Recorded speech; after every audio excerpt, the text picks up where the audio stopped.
So hi guys, welcome back to another video. आशा करता हूँ सारे अच्छे होंगे। तो भाई टाइटल से तो समझ गए होगे क्या बात होने वाली है आज। तो भाई ये बड़ी इंपॉर्टेंट बात है आप सभी के लिए जो भी आ रहे हैं और जिनको भी यहाँ पे लॉन्ग टर्म सर्वाइव करना है। तो इनकम, सेविंग्स और टोटल इनकम क्या होती है और मेरी पर्सनल इनकम यहाँ पे क्या रही है, कितना मैं कमा रहा हूँ, कितना बन जाता है यहाँ पे, तो वो सब मैं आज इस वीडियो में डिस्कस करने वाला हूँ। वीडियो शुरू होने से पहले जल्दी जाके फटाफट सब्सक्राइब कर दो ताकि अपने एक फैमिली में जुड़ जाए। आपको जो भी इन्फॉर्मेशन और आगे आने वाली है वीडियो में वो मिलती रहे।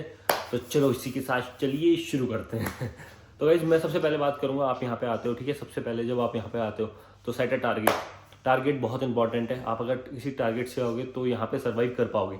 अगर सिर्फ आ रहे हो कि विदेश आ गए मौज मस्ती करनी, नहीं, तो भाई आपको बहुत प्रॉब्लम फेस करनी पड़ेगी। मौज मस्ती आप नहीं कर सकते हो, ये बात मेरी लिख लो। हार्ड रियलिटी है, मौज मस्ती कुछ नहीं होती है। स्टार्टिंग का एक साल बहुत स्ट्रगल में जाता है, बहुत दुख में जाता है और शरीर भी टूटता है, सब मिलता है।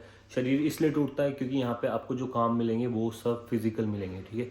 फिजिकल इन सेंस आप कुछ भी कोई भी जॉब कर लो उसमें आपके शरीर लगना ही है। बैक का जोर लगना है, कमर हाथों का लगना है, पैरों को लगना है, पूरा जोर शरीर का लगना है। जैसे कुछ भी काम कर लो, फॉर एग्जाम्पल आप पिज़्ज़ा हट में काम कर रहे हो, ठीक है, वहाँ पे आप पूरे दिन खड़े होकर पिज़्ज़ा बना रहे हो, तो सारा काम यहाँ पे क्या है, फिजिकली फिट होने का। ये बात कोई करता नहीं है। आपकी फिजिकल एबिलिटी बहुत अच्छी होनी चाहिए ऑस्ट्रेलिया के लिए, क्योंकि ऑस्ट्रेलिया में 90% काम फिजिकली होने के हैं, है ना, ठीक है। फिजिकल रहोगे फिट तो बहुत बढ़िया रहेगा। कंस्ट्रक्शन जिसकी लोग बात करते हैं, कंस्ट्रक्शन का पे $45 पर आवर है, उसमें क्या चाहिए भाई, पूरी पावर चाहिए, इतना ज़्यादा स्ट्रेंथ चाहिए। लड़के कर रहे हैं, मैं देखता हूँ इतनी ज़्यादा स्ट्रेंथ होती है, ठीक है। कंटेनर अनलोडिंग होती है और फिर वेयर हाउस में होता है पिकिंग पैकिंग, पूरा घूमते रहो दिन भर, 15-20 किलोमीटर आपके कहीं नहीं गए, ठीक है। तो ये बात आप ध्यान में रख लो कि आपको फिजिकली फिट होना पड़ेगा। यहाँ पे अगर आप आलसी हो तो बहुत मुश्किल हो जाएगा सर्वाइव करना। मगर एक और ऑस्ट्रेलिया की अनोखी बात है कि आप यहाँ पे आओगे तो आलस दूर वैसे ही चला जाएगा, ठीक है। मेरा पर्सनल एक्सपीरियंस की बात करते हैं। मैंने स्टार्टिंग में आया, कैसे कितना कमाया, कैसे कैसे दिन गए मेरे, ठीक है। सबसे ज़्यादा प्रॉब्लम मेरे को किस चीज़ की हुई, तो मैं स्टार्टिंग में आया, ठीक है। स्टार्टिंग में आया, मैंने काम करना स्टार्ट कर दिया था ऑलमोस्ट एक हफ्ते बाद, ठीक है। पे रेट मेरा वही था 25-30 के बीच में, वेयर हाउस में स्टार्ट किया था। और एज अ कैजुअल वर्कर आप स्टार्ट करते हो यहाँ पे, ठीक है। कोई आपको परमानेंट हायर डायरेक्ट करता नहीं है। किसी कंपनी में आप बहुत टाइम से 1 साल दे रहे हो तो फिर आप एलिजिबल हो उनका परमानेंट वर्कर बनने के लिए। मगर एक कंपनी में आपको 1 साल देना पड़ेगा एज अ कैजुअल। कैजुअल के नुकसान भी बहुत है और फ़ायदे भी बहुत हैं, ठीक है। कैजुअल में आप कभी भी छुट्टी ले सकते हो, कभी भी कोई भी लोगों आपको कोई कुछ नहीं बोलेगा, ठीक है। और पे रेट भी ज़्यादा होता है कैजुअल में। मगर एक सबसे बड़ी दिक्कत ये है, जैसे अभी आप एक साइट पे हो, है ना, और उस पर काम बढ़िया, आपको बुला रहे हैं कैजुअल, बुलाते जा रहे हैं, जैसे ही काम ख़त्म, कैजुअल वर्कर ख़त्म, आपको शिफ्टें नहीं मिलेंगी, ख़त्म, तो फिर आपको कोई और जॉब स्विच करनी पड़ेगी, क्योंकि वहाँ शिफ्टें नहीं है, काम नहीं है, पैसे आपको दे नहीं सकते, तो नहीं, वहाँ पे फिर परमानेंट लोग हैं वही काम करेंगे जो वहाँ पे पहले के परमानेंट, फिर उनके पास काम आएगा, फिर वो आपको बुलाएंगे। तो ये यहाँ पे चलता है, ठीक है। मेरा पर्सनल एक्सपीरियंस ये था कि पहले आके स्टार्टिंग में आया मैं तो कमाना शुरू किया, वही $200 $250 बनते थे दिन के, ठीक है। फिर मैंने साथ ही साथ फिर एक पार्ट टाइम जॉब शुरू की, क्योंकि एक्सपेंस ज़्यादा थे, फीस भी बहुत। आपने जैसे पिछली वीडियो देखी होगी, मेरी फ़ीस $73,000 है, तो मेरे को उतनी फ़ीस बेयर करने के लिए डबल शिफ्टें करनी पड़ती। मेरा कॉलेज भी लेट शुरू हो रहा था, तो फिर मैंने सोचा जितना भी सेव कर सकता हूँ कॉलेज की फ़ीस कर लेता हूँ। तो फिर मैंने सुबह शाम दिन रात काम किया, आते ही मतलब जितनी मेरे को शिफ्टें मिलती गई मैं करता रहा। 8 घंटे वहाँ 6 घंटे, मतलब दिन के 10-15 घंटे में काम करता रहा, ठीक है। तो ऐसे शेड्यूल चलता रहा, फिर पैसे भी थोड़े सेव करने लगा। मगर सबसे ज़्यादा खर्चा मेरा यहाँ पे हुआ खाने के ऊपर, क्योंकि मैं खाना बनाता नहीं था। बट उसके भी बहुत अच्छे ऑप्शन है गाइज, मेरे को बाद में पता चला। जैसे स्टार्टिंग में मेरे को इतना ज़्यादा समझ में नहीं आ रहा था कि कहाँ खाऊँ, तो मैं बाहर से कुछ भी खा लेता था, बर्गर खा लेता था, कभी राजमा चावल मिलते थे एक जगह, वहाँ पर खा लेता $15 के। फिर बाद में जैसे ही देखता रहा कि नहीं यार सेव करना है, तो फिर मैंने गुरुद्वारे जाना शुरू किया। गुरुद्वारे में भगवान का लंगर भी खाया, दर्शन भी हो जाते थे, बहुत अच्छा रहता था। तो आप ये चीज़ भी बहुत ध्यान रख सकते हो भाई, पैसे सेव करने का सबसे बहुत, और मेन है हेल्दी खाने का, क्योंकि यहाँ पे हेल्दी बिल्कुल नहीं मिलता, तो आप उस चीज़ की बड़ी ध्यान रखो, ठीक है।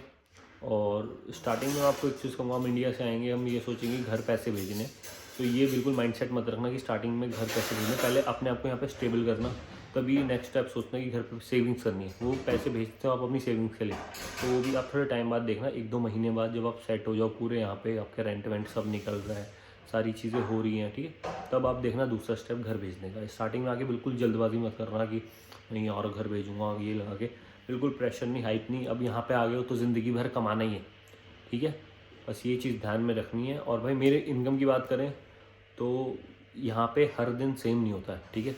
कभी मैं वीकली $1000 कमाता था, कभी 1500 कमा लेता था, कभी 1600 कमा लेता था, कभी और अच्छे चले जाते थे। तो ये डिपेंड करता है शिफ्टों के ऊपर, काम के ऊपर, आप कितना कर रहे हो। और जैसा कि मैं पिछली वीडियो में भी बात करते हूँ कि मिनिमम एक बंदा यहाँ पे $1000 कमा ही सकता है हफ्ते के। 7 दिन में $1000 ईजिली बना सकता है। अगर वो 150 $160 भी, $200 आराम से, $200 आप दिन के बना रहे हो तो 5 दिन में ही आपके 1000 हो जाएंगे। 1400 वीक के, अगर आप डेली 200 बना रहे हो, 150 भी बना रहे हो तो 1000 आराम से वीक के हो जाएंगे। तो इसलिए हाइपर नहीं होना, अपना आराम से काम करना है, ठीक है। पार्ट टाइम जॉब से भी आप 1000 बना सकते हो, 5 घंटे करके अच्छी पे रेट पे। शाम शाम को भी आप हफ्ते के पूरे $1000 बना सकते हो वही महीने की। फिर आप जैसे यहाँ पे आओगे फिर आप ऑप्शन खुलते रहेंगे, आप काम देखोगे पे रेट किसका ज़्यादा है ना, कितनी सारी फील्ड है, किसमें कितना ज़्यादा पे रेट है।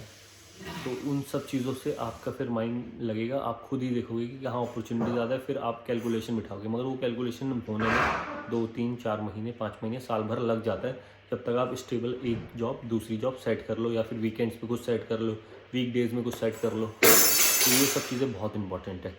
आप महीने के इंडिया के हिसाब से मैं बताता हूँ, आराम से ईजिली यहाँ पे कमाओगे, अगर अच्छी मेहनत करोगे तो 3-4 लाख कमा लोगे, जिसमें आपका 1 लाख खर्चा, जो पूरा रेंट वेंट, और 2 लाख में से कुछ आपकी फ़ीस, और आप सेव कर सकते हो, ठीक है, घर भी भेज सकते हो। वो आपकी अपनी पर्सनल सेविंग्स होंगी, जो कि बहुत इंपॉर्टेंट है यहाँ पे रह के, क्योंकि कल के दिन आपको पता नहीं यहाँ पे क्या होना है, रूल्स कौन से बदलने हैं, PR मिले नहीं मिले। तो आपको अपनी पर्सनल सेविंग्स करके रखनी है, ताकि बैक इन इंडिया आप कुछ जाके कर सकते हो। तो वो बहुत इंपॉर्टेंट है। थोड़ी पैसे होंगे, बैक इन इंडिया डिग्री होगी, तो कुछ दिमाग लगा के कोई भी बिज़नेस स्टार्टअप कर सकते हो, कोई भी चीज़ें कर सकते हो।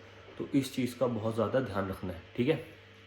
तो इसी के साथ भाई ये वाला व्लॉग एंड करते हैं, मिलते हैं आपसे फिर अगले व्लॉग में। Hare Krishna. Till then channel subscribe कर दो, लाइक कर दो और जम के सपोर्ट करो भाई।